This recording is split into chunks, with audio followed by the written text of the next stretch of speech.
Assalomu alaykum hammaga. Sizlar bilan Surxon Gamer. YouTube'da stream qilish, full video qilib chiqaring deganlar uchun mana bu to'liq videosi bo'ladi. Birinchi o'rinda biz Play Marketga kirib, Prism Live deb yozib olamiz.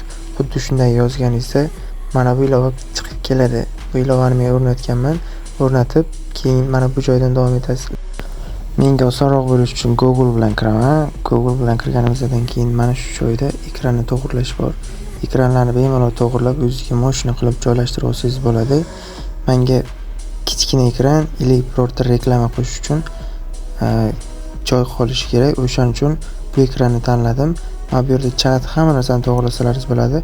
Xuddi shu joydan image joyiga kirib rasm tanlab olasiz. Men o'zimga kerakli rasmni tanladim. Rasm o'zim xohlagandek qilib joylashtirib olaman. Bu yerga yana qo'shimcha rasm qo'shsangiz bo'ladi. Taydan, tepasidan, pastdan, xohlagan joydan.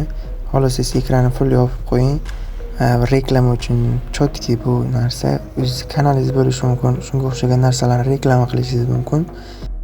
Keyin bu yerda chiqib keladigan screen saver, ya'ni ekranni yopib turish, stream qilayotganingiz ekranni yopib turishingiz mumkin. Mana bu yerda ilovalar chiqadi. Ilovalardan men YouTube tanladim.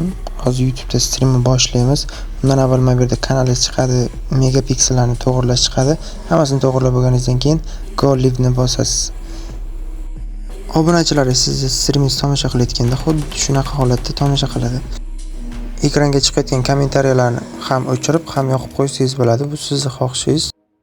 Video sizga yoqqan bo'lsa, mehnatimni qadrlagan holda like, obuna tugmalarini bosib qo'yinglar. Bundan da chiroyli kontentlar hali oldinda. Hammalaringizga rahmat.